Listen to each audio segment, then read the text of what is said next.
E aí, tudo bem com vocês? Bom, nós estamos aqui para mais uma aula de religião, ética e filosofia.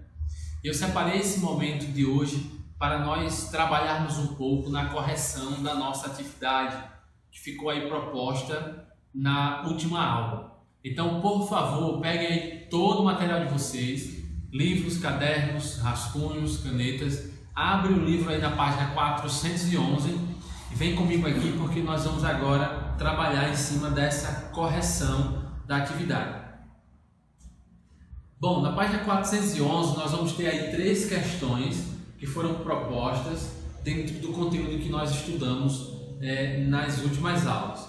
A primeira questão é o seguinte: como é possível o ser humano alcançar o conhecimento a partir da filosofia de Kant?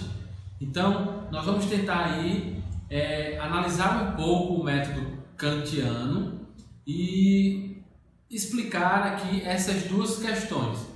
A primeira é, letra A, para Kant, 2 elementos ajudam nessa busca: a sensibilidade e o entendimento.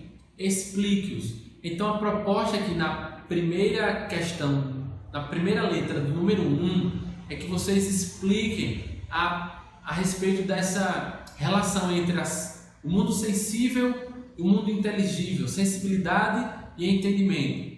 Então, vamos entender que por meio da sensibilidade do mundo que é acessado por meio dos sentidos, os objetos eles são percebidos por meio da intuição. E por meio do entendimento, os objetos são percebidos nos conceitos. Então, Kant ele vai fazer essa separação entre aquilo que é acessado pelos sentidos, pelo mundo sensível, né, que nós tocamos, que nós vemos, que nós sentimos, e por aquele mundo que se dá no campo dos conceitos ou do entendimento, né, no campo das coisas que elas não se materializam, mas que está no campo da razão. Fazendo essa relação aí entre essas 2 coisas, está ok a questão da letra A. Letra B, explique a expressão: a razão sem a experiência é vazia e a experiência sem a razão é cega. Então, lembra que Kant, né, questão anterior, ele vai fazer essa dualidade dos elementos. Dentro disso, ele vai dizer para nós que nem podemos abraçar uma só coisa e rejeitar a outra, e nem podemos abraçar a outra coisa e rejeitar essa outra coisa. Por quê? Porque a razão sem a experiência é vazia e a experiência sem a razão é cega. Ou seja, a resposta é: a razão precisa ser confirmada e provada pela experiência e pela prática, e a experiência, por sua vez, se não é conduzida pela razão, não chega a nenhum conhecimento satisfatório, e verdadeiro. Ok? Então, essa relação, né, da razão com a experiência gira em torno disso. Número 2. Explique o motivo pelo qual o pensamento kantiano ganhou a denominação de Segunda Revolução Copernicana. Vocês têm isso aí muito bem explicado no material. Eu falei um pouco para vocês a respeito disso e vocês agora vão ter que fazer essa relação, né? Porque Kant foi denominado também dentro desse termo da Revolução Copernicana. Então preste atenção. Kant desenvolveu um pensamento inovador, assim como Copérnico na sua época. Ele acreditava que os filósofos que entenderam haviam cometido um erro. Melhor, os filósofos que antecederam Kant, ele afirma que esses filósofos eles cometeram um erro. Qual foi o erro? O erro de afirmar, né, ou tentar explicar a realidade de uma outra maneira da qual que Kant estava propondo. Para Kant, a primeira coisa a se fazer era, e aí eu grifei aqui de vermelho para ficar bem claro, antes de explicar a realidade, entender o que é a razão e a experiência. Ou seja, antes de tentar explicar a respeito de alguma coisa, é preciso entender o que é razão e experiência, aqueles dois elementos que ele aborda no seu método, questionando-se sobre o que ambos podem ou não conhecer, sobre a capacidade de ambas as coisas. É assim que acontece a revolução copernicana em Kant. Do mesmo modo, ou seja, da mesma maneira que Copérnico revolucionou o mundo ao afirmar que os planetas eles giravam em torno do Sol, contrariando assim vários estudiosos que vieram antes dele que afirmavam o contrário, e criando uma teoria chamada a teoria heliocêntrica. Dessa mesma forma, Kant revolucionou ao afirmar que não é o objeto que determina a forma como o sujeito ou a pessoa irá conhecê-lo, mas é a pessoa que determina como irá conhecer esse objeto a partir da razão, ok? Então, assim como Copérnico foi inovador na sua época ao fazer as suas afirmações, Kant ele também foi um filósofo inovador na sua época ao afirmar essa questão aqui sobre a análise de um objeto. Ok? Vamos para a próxima questão, número 3. E aqui nós encerramos a nossa correção do exercício. Diz assim: o conhecimento é a joia buscada e ansiada pelos filósofos. E as estratégias para o processo de lapidação dessa joia são vastas, são vários processos. Cada filósofo pensa de uma forma. Kant diz que o conhecimento pode ser obtido de dois modos: a priori e a posteriori. Então, a ideia nessa questão número 3 é que você deve explicar cada um desses modos e dar alguns exemplos de como essas questões acontecem. Pois bem, a priori são todos os conhecimentos construídos sem relação alguma com qualquer experiência. Por exemplo, as equações matemáticas. É possível construir um cálculo matemático sem fazer qualquer experiência com os números, porque há uma lógica dentro da matemática que você não precisa levar esse cálculo a um laboratório para analisá-lo.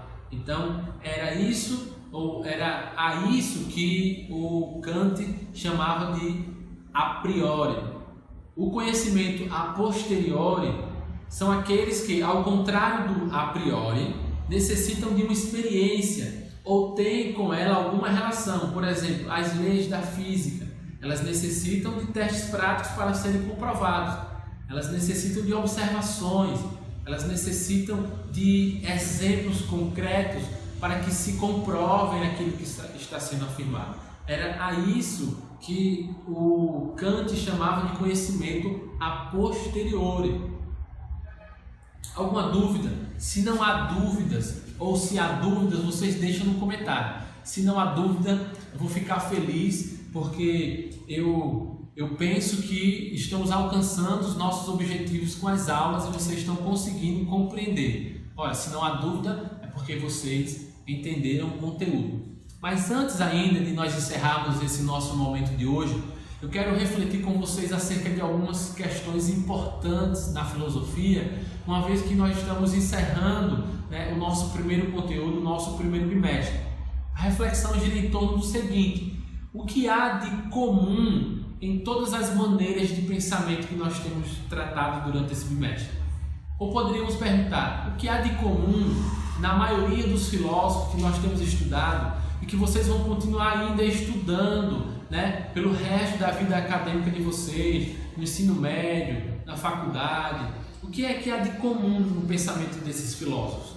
O que é de comum é que a maioria desses filósofos, eles pegam um elemento único da nossa existência, da nossa natureza, e tornam esse elemento absoluto, como se esse elemento, por exemplo, no caso de Kant, o pensamento, experiência inteligível, a razão, outros como os filósofos da natureza, a água, o fogo, eles pegam um único elemento da natureza tornam esse elemento absoluto como se eles fossem suficiente para dar todas as explicações, para explicar a respeito de toda a complexidade que é a vida humana, que é a nossa existência, que é a criação de todas as coisas. Então, ao fazer isso, eles acabam fazendo um recorte e julgando todas as coisas a partir de um único elemento.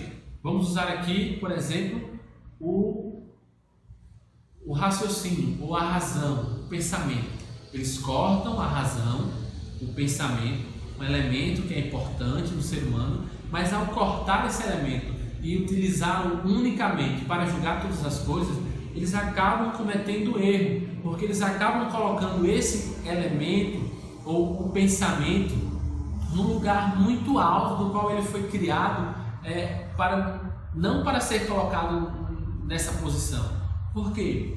Porque o único que pode unificar todas as coisas, o único que pode dar sentido a todas as coisas, o único que pode dar razão a todas as coisas é Jesus Cristo. Porque, como diz na Bíblia, em João capítulo 1, ele é o Logos de Deus. E o que é o Logos de Deus? Ele é a verdade de Deus. E esta verdade, diz o autor lá, ele criou todas as coisas.